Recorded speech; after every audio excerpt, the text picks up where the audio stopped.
Diascofoot, miroir du football de la diaspora congolaise.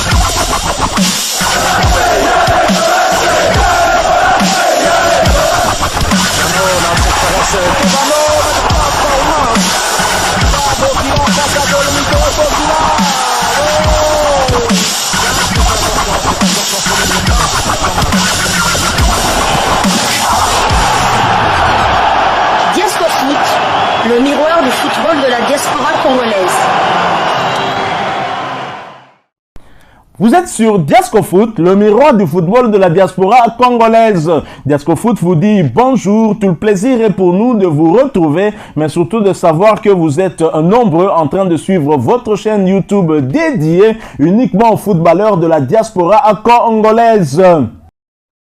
L'Olympique de Marseille arrache les 3 points face à Nantes dans un match très compliqué où Nantes de Samuel Moutoussamy vendait cher sa peau. Marseille s'est imposé au forceps face au FC Nantes hier soir sur le score de 3 buts à 2 mené à 2 reprises. L'Olympique de Marseille a recouru à Dimitri Payet pour renverser la tendance à chaque fois et pour l'égalisation, d'abord pour le 1 but partout, ensuite pour le 2 contre 2. Alors au coup d'envoi de ce match, l'international congolais Cédric Bakambu était bien titulaire, et même s'il a cédé sa place à la 69e minute, et c'est pour Kabulo que Kabulo sache que hier Cédric Bakambu était titulaire. C'est vrai que sa titularisation est un peu mi-figue mi-raisin, mais très souvent il est aussi titularisé parce que l'Olympique de Marseille ne le paye pas cher pour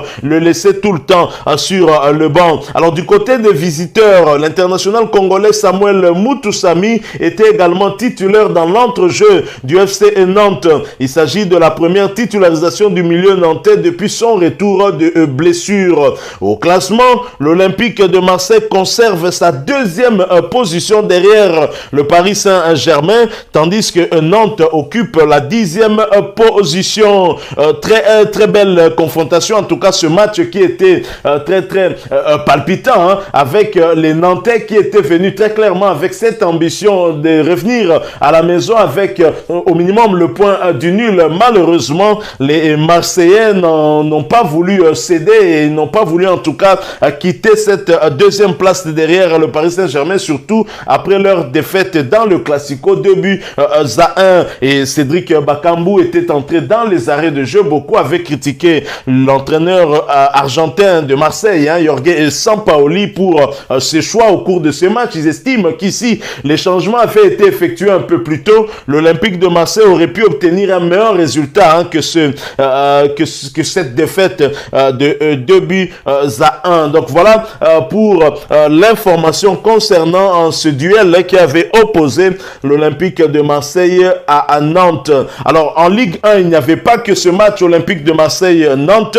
Il y avait également le match qui avait opposé le Racing Club de Lens à Montpellier.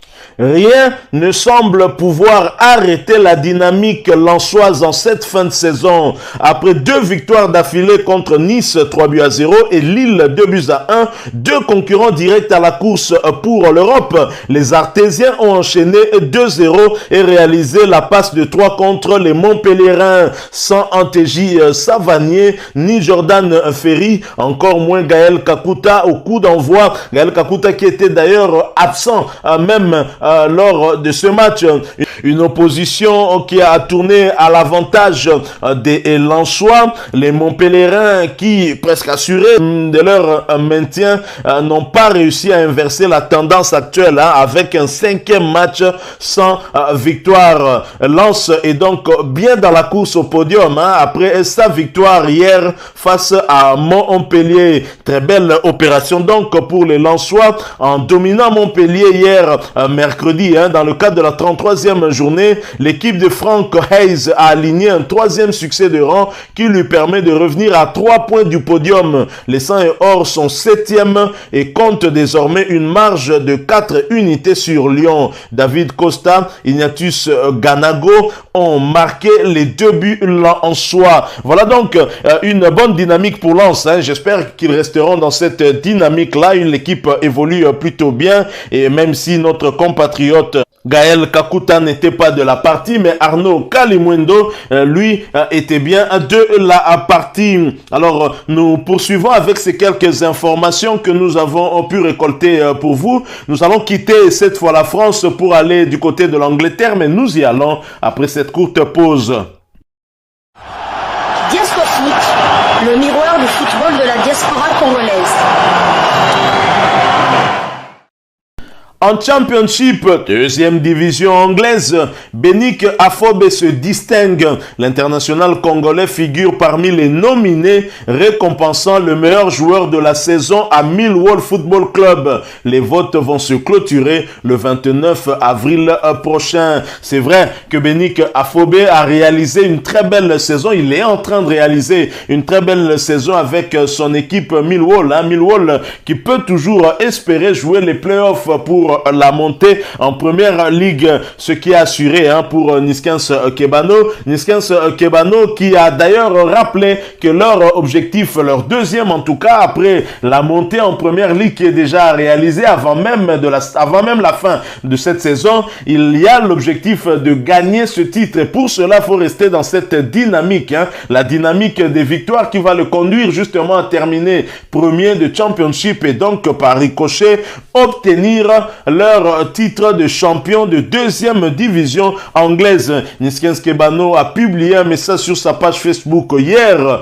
où il expliquait que la fête a été incroyable hier soir au stade. Je tiens à remercier tous nos supporters qui étaient là pour communier avec nous ce superbe moment et tous ceux qui nous ont envoyer des messages de sympathie à nous maintenant de finir cette saison en beauté avec le titre. Voilà donc Niskens Kebano qui a tenu à remercier les nombreux supporters de Fulham, mais aussi ces nombreux fanatiques qui ne sont pas qu'en Angleterre, qui sont disséminés un peu partout dans le monde, plus particulièrement ici en République démocratique du Congo, son pays d'origine. Il y a également ceux qui sont en France, là où il est né, où il est passé, et bien évidemment, il y en a beaucoup aussi qui sont en Belgique, là où il a joué avant d'aller du côté de l'Angleterre. En tout cas, bonne chance, Niskens Kebano, pour la suite et j'espère que tout ira pour le mieux. Nous quittons l'Angleterre. Cette fois, nous allons aux Pays-Bas où Loïs Openda et le Vitesse Arnhem se font brûler la politesse par le Sparta à Rotterdam. Loïs Openda et le Vitesse Arnhem se sont inclinés à domicile 0-1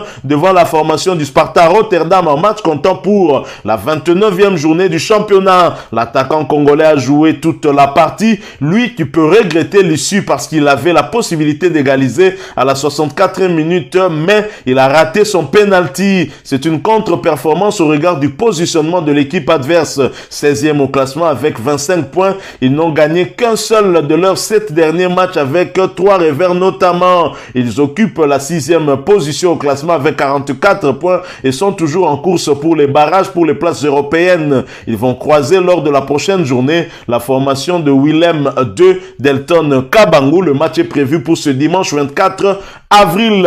En Turquie, en 2e division, Aaron Chibola et le Gençler Birliği tiennent le coup face à Bursaspor.